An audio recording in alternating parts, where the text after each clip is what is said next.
Our story starts in Japan, as you'd expect, but not in an office, conference room, or animation studio. In October of 2004, a group of people sat down to discuss their plans for a new television series in a barbecue restaurant.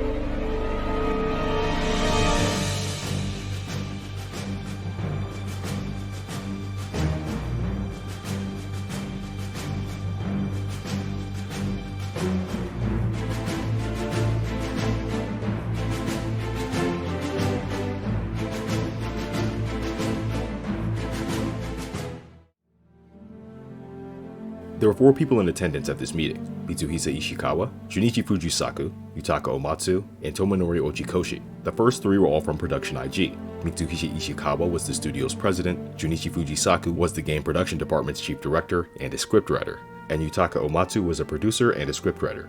Tomonori Ochikoshi was also a producer, but he worked for Aniplex. During the course of the meeting, they talked about creating a new anime based on a film that Production I.G had worked on a few years ago, Blood, the Last Vampire. The Last Vampire was about a monster-slaying girl named Saya, and it was set in Japan in 1966. It made its theatrical debut in July of 2000 at Canada's Fantasia Festival before arriving in Japanese theaters on November 18th. By the time the meeting concluded, 2 things had been finalized. Junichi Fujisaku would be the series' director, and he would also start writing the story. 2 weeks later, they all met up again in order to finish the plot, but they were joined by a new member, Seiji Takeda, a producer from the Mainichi Broadcasting System, or MBS. But why did they select Fujisaku to lead this effort? This was probably because there was no one who was more qualified for this specific job. Not only did he work as a planner on the original film, but he was also a writer, editor, and the chief director of its PlayStation 2 video game adaptation. If that wasn't enough, he also wrote 2 out of the film's 3 light novel adaptations. The next step was to assemble the staff. This job was given to Yutaka Omatsu, who would serve as the series' coordinator and would be in charge of staffing at Production I.G. He got right to work, starting with bringing in people with more experience in anime to help the new director. First of all, since Fujisaku had no previous hands-on experience as a director, we thought he needed some support, so we asked Jun Matsumoto to join us as the chief sequence director. Initially, he declined the offer, saying that he had another project he was working on, but we persisted and he finally gave in. Next came the designers. I thought designs would directly have an effect on where the anime would go, so we had to be careful. Here, we had ups and downs as well as twists and turns. Katsuya Teruda's drawings for the feature film, Blood, the Last Vampire, were terrific, but I didn't think they would work well in a 50-episode TV series. So I really wanted to change it and start it from scratch. Initially, I thought I would ask an animator to draw original designs. Really, I did. I had an animator from outside of IG, and we tried to come up with a cool idea, but that didn't go too well. Then some people said we should get back to Teruda-san's original drawings. The design of the animation would continue to be a sticking point in early development. Omatsu wanted to have an art style that the animators would love to draw. In order to do this, he had to find a style that was both visually interesting and easy to draw. In order to create this, they decided to look outside of the company. Specifically, this TV series will go on for a year, so I tried hard to create designs that were approachable as well as easy to draw, and that our staff would fall for. It was then when we came up with the conclusion that we should look for a character designer in a different field, so we embarked on a web search. We sought mainly freelance illustrators, and Chizuhashi was one of the contenders. I wanted to contact Hashi-san initially, but the artist was living in Osaka at the time. Luckily, I had a chance to meet Hashi-san in person later. Hashi-san contributes regularly in a manga magazine called Shonen Ace, published by Kadokawa Shoten, and happened to come to Tokyo to attend a Kadokawa party in January. Upon our first meeting, it turned out Hashi-san really liked the anime of IG. I felt it was fate, and I was convinced we had to ask Hashi-san to do the job. Hashi-san drew a couple, and we showed them to various people before we actually set off. When Hashi's designs were shown to the rest of the staff, they loved them. While they couldn't be sure how viewers would eventually feel about it, they were encouraged by the reception that they received internally. In order to facilitate faster communication, Hashi eventually moved to Tokyo and continued to refine his style over time as he worked on the project. While almost all of the characters that he designed made it into the final product, there were some struggles along the way. One tricky thing is that Hashi-san is originally a manga writer, so it's a bit difficult to adapt Hashi-san's designs directly to anime. We needed someone to modify Hashi-san's designs for easier adaptation. I asked Akiharu Ishii to be the mediator. He can draw the catchiest drawings at IG. I could depend on his skills, but he's also a very consistent guy, so his work is very quick. He was the right person to do the job. As the overall animation supervisor, I asked him to include his drawings in almost all the cuts in every single episode. I think he'll be the key person in the animation. Akiharu Ishii was the series' animation character designer and chief animation director. His job was to touch up all of the artwork in order to maintain the same style and level of quality throughout the course of production. The thing that Ishii focused on the most was the characters' faces. No doubt the facial expressions. Don't you think the fans and the people who watch Blood Plus particularly pay attention to faces? So I'm putting emphasis on correcting faces more than anything else. Of course, I have to work on other parts as well, But considering what to prioritize in the limited time I have, I couldn't think of anything but check facial expressions. The direction of the eyes and the shape of the pupils, altering the facial expression to fit the intended context of the scene. At any rate, I amended to express the nuance that's required by the style in the story. Side note, the drawing portion of the anime creation process can be, broadly, divided into 3 jobs: animation direction, key animation, and in-betweens. Animation directors are responsible for making sure that the animation is smooth. Key animators draw all the keyframes, which are usually the first and last frames of an action. And as the name suggests, in-between animators draw all of the frames in between the keyframes. The role of chief animation director is created and filled for long-running series. The animation for each individual episode will be handled by the animation directors, with the chief animation director overseeing all of them, and ensuring consistency across the entire project. When coming up with the story for Blood Plus, they had to decide how closely they were going to tie themselves to the original film. In the end, they decided to break the original film down, take what they liked, and rebuild the rest. According to Yutaka Omatsu, to tell you the truth, I had a hunch that I had to deconstruct some sort of brand awareness that IG Anime have in common. I know IG has produced many well-made anime, but I felt we haven't really assumed a character or status yet. This is something I wanted to change. To assume a character was a huge objective for me. Even in the anime industry, when I mention blood, I get the startled reaction from people. If I show them the designs, they look really stunned, and some would even say, "Are you sure you want to get into that?" To this, I would say I had to make up my mind or this project wouldn't survive as a one-year TV series. There's no point in making an original work either. Of course, Blood Plus would not exist without the feature film Blood the Last Vampire, but it was good that I first deconstructed the film before restructuring it, or I should say I had to go through that process for my own sake. As a result, I think we are moving in a good direction. They decided to target a younger demographic with the television series, and to expand on some of the concepts that The Last Vampire introduced. In an interview with Anime Online, Junichi Fujisaku described the relationship between the two properties. Actually, there is no direct relation. It's the same setup: a girl called Saya hunts chiropterans, which is the same as the movie, but from there it is developed as a whole new tale. The Blood Plus story was targeted at a lower age group, using the same premise of a girl fighting monsters, but adding more characters so that a television series could be created.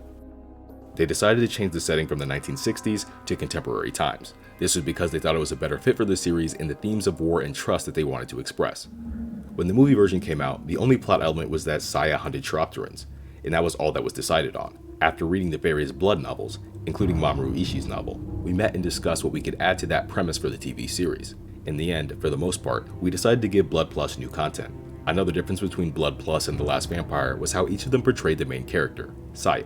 We wanted to make it easy for audiences to get into, so we renewed Saya to be a different character from the movie version. We also really wanted to contrast the dark, damp Saya of the movie by having the television version star a bright, cheerful girl. The setup of Saya's character was slightly changed, thus now the story is not just about slaughtering and killing chiropterans, but also how the blood of Saya is necessary to kill them. This, in turn, adds a layer of mystery to the chiropterans. That being said, there were other reasons why they decided to change Saya's design that didn't have anything to do with storytelling. Mr. Ishikawa said it might be better to have long hair, but we persisted with the short design. It's simpler for animators and also matches the image of Saya as a lively girl. As for the actual hairstyle, we poured in a lot of ideas and then spent some time choosing the right one. Even if they had ironed out all the show's major plot points, they still had to write the script. Scripts are broken down by episode, and each episode script undergoes several revisions before it's finalized. Production I.G would conduct script readings about once a week, where the directors, writers, and producers would read the script and then discuss potential changes. The goal of these sessions is to eliminate plot contradictions, ensure that each character's emotions are properly presented, and to make sure that each episode is interesting to watch. The story of the series would take place all over the world, but it would start in a location that was much easier for Production I.G to visit: Okinawa. Okinawa would be the primary location scouted by the studio, and it's a place that represents many of the series' themes. The first time we were there were 5 of us, including the director, to see the place and get a sense of the atmosphere in the area. I went back again with some staff from the art design section to gather detailed materials. I think it was the producer Seiji Takeda who proposed Okinawa for this anime. It's exactly 60 years since the end of World War II, and currently, 70% of the American military in Japan is stationed in Okinawa. I wanted to see the reality there with my own eyes. It was my first trip to Okinawa, and I have to admit I realized how dominating the American military was there. This might sound rude, but I thought that made it interesting for a drama to take place there. Okinawa has many faces. You can feel the drama on the streets there. The story takes place specifically in Koza, in the city of Okinawa. That area used to be very prosperous, with the demand generated by the Vietnam War, but now it looks a little shabby. But still, there are lots of shops targeting American soldiers. They need to rely on the American military economically. But at the same time, I felt their bitterness towards the US. That is a very extraordinary situation. A Filipino pub there was so unforgettable, I recreated a similar venue in the story. I used many aspects of Okinawa in the story for entertainment purposes, but I would be pleased to see young audiences of Blood Plus become aware of even a slice of the problems that were left behind by the war.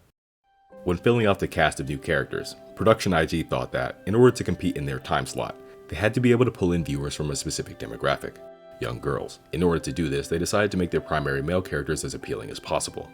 I think it's important to make the male characters, Haji and Kai, attractive and appealing. I attended an event in Osaka. The power of high school girls is just unbelievable. It might simply have to do with the time slots in which they're aired. I realized I just couldn't ignore those girls. In Osaka, characters from Fullmetal Alchemist and Gundam Seed Destiny appearing on stage were enough to make them scream. To be honest, seeing them woke me up. I feel Blood Plus should achieve that kind of success as well. In this time slot, Blood Plus is the only anime with a girl as the main character. Some people said that we were taking a big risk. Yes, if we were to target the young girls who watched Fullmetal Alchemist and Gundam Seed Destiny only, then having a girl as the main character might ruin our ratings. But Sai was the main character, and we couldn't change that. So we sat down and contemplated this. And what we came up with was that we had no choice but to make male characters as appealing as possible. But at the same time, such attractive characters must act following a solid dramatization. This may sound quite obvious, but if we succeeded in our purpose, then we can be more confident in presenting the show to the entire audience. However, there's a reason why he specifically mentioned Haji and Kai. Artists weren't instructed to make every character attractive. It had to make sense within the context of the rest of the story and cast. According to Akihiro Ishii, that wasn't really the case. It's just that I did what I could to fulfill the need. I mean, for instance, from the story plot, there was no real need to make David a good-looking character, but I somehow ended up drawing a nice guy. If the fans are going to be happy, I thought, then why not? Production I.G worked with Sony Music in order to produce the soundtrack. Because of the series' length, a lot of music would need to be produced, and the studio worked closely with them in order to craft a soundtrack that would fit perfectly. Basically, we asked Sony Music to be in charge. Anime in that time slot tend to have different music for each quarter. That means for a one-year TV series, there should be 8 different scores for the opening and ending themes. My initial understanding was that the tie-up music was simply given to us, but actually it was totally different. I came to understand that they really listened to what we had to say about the worldview of the project and our goal before they began the composing process. After I realized this, I listened to the title theme for Fullmetal Alchemist. All the music clearly connected to the worldview of that anime. I feel fortunate that they take such care in composing music for us. As for Blood Plus, we took about 2 hours to convey our perception of the project concept roughly, and the fate Saya was destined to meet. Then when I read the new lyrics, there were parts where I thought, aha, or that made sense to me. I feel that they really respect our anime as they work on the project. This was where Aniplex, which is owned by Sony Music, stepped in.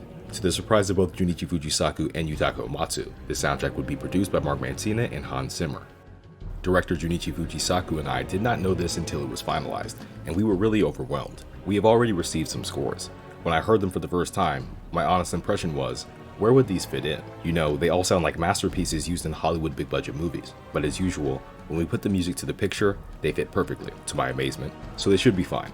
Production I.G also made music a core part of the series by having characters sing, and one of the main characters, Haji, plays the cello. The reason for this, according to Fujisaku, was that even as the times change and generations change, classical music will never change, and thus this form of music was chosen to give Blood Plus depth, while still developing the story.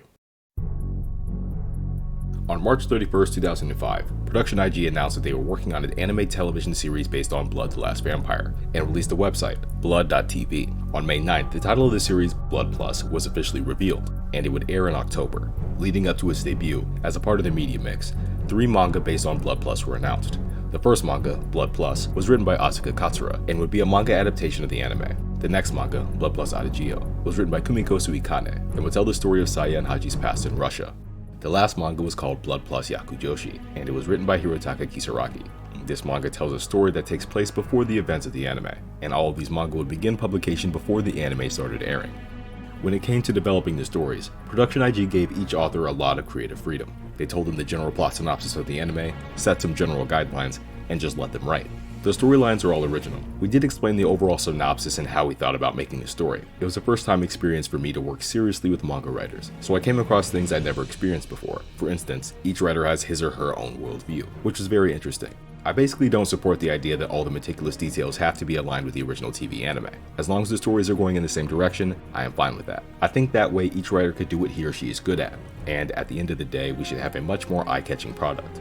In this sense, I think all 3 of them, Asuka Katsura writing for Shonen Ace, Kumiko Suikane for Beans Ace, and Hirotaka Kisaragi for CL, are doing fantastic jobs in their own ways.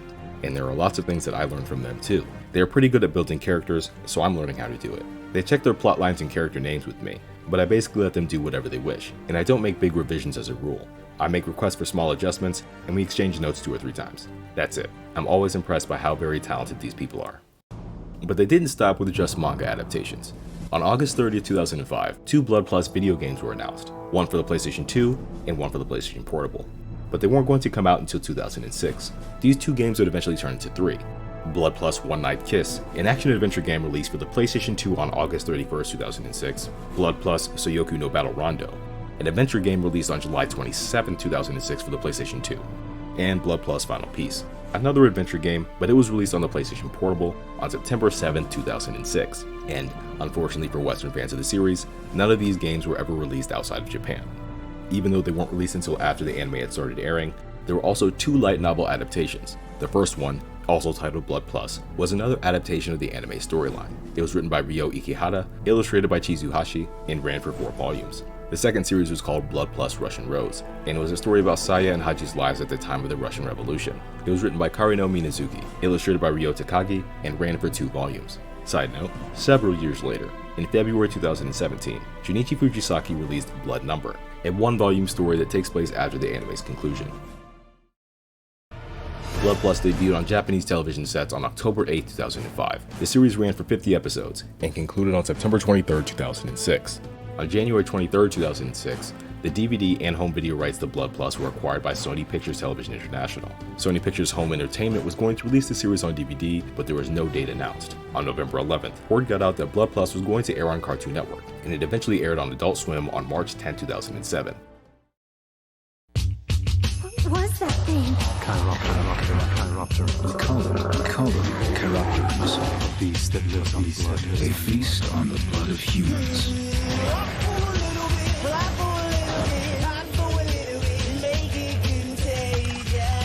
Saya, you must fight now. She's not losing it again, is she?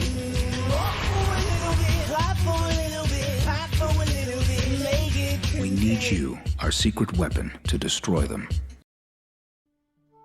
While the series was going to be dubbed, Joe D'Ambrosio and Tom Tevis, the people in charge of the US release, wanted everything to be as faithful as possible to the original. We're handling the story editing chores, working alongside English language producer Phil Crane and casting voice director Michael Hack. No names were changed from the original Japanese series. Our goal was to stay as true to the original series as possible. We wanted to preserve the original creator's vision. However, please note that Cartoon Network has the right to edit it for broadcast. Blood Plus would be distributed all over the world, and it was dubbed in several languages, including Korean, French, Spanish, German, and Portuguese. In North America, the series wouldn't be released on DVD until March 4, 2008, when the first volume was released by Sony Pictures Home Entertainment. This first volume contained the series' first 5 episodes. On the same day, they released Blood Plus Part 1, a DVD box set containing episodes 1 through 25. They would only release 3 more 5-episode volumes before concluding all North American releases with Blood Plus Part 2 on October 20th, 2009. The series was eventually re-released on Blu-ray in Japan in 2020, but there don't appear to be any plans to re-release the series in other regions. Blood Plus is in an interesting spot. It's an anime original series that was not only fairly popular in and of itself, but it also spawned the creation of several complementary works, another spin-off anime series, and its accompanying film. It's a series that has done a lot, but wasn't able to leave a big enough mark to remain relevant as time has passed. But that doesn't mean that the series isn't worth your time. It isn't without its flaws, and it may take a little while to get going. But I think Production I.G accomplished what they set out to do: tell a story about a young girl's journey and provide viewers with a unique experience. Basically, this is the story of a journey through various places. I suppose the audience demographic is comprised of mostly those who are the same age as Saya, the main character. They will be seeing themselves as Saya and relive her experiences. This would hopefully let them sense something other than the entertainment aspects of the show. And also, for those of you who are IG fans, this show might seem like a sign of betrayal, but at the end of the day, I think you will pronounce it an IG product. Don't be fooled by the designs and character placements. But if you see the series to the end, you notice that we have richly included features that would be expected of IG anime. I feel that the end product is a series that will be accepted by many demographics. Please leave your preconceptions behind and simply watch the show first. Thank you.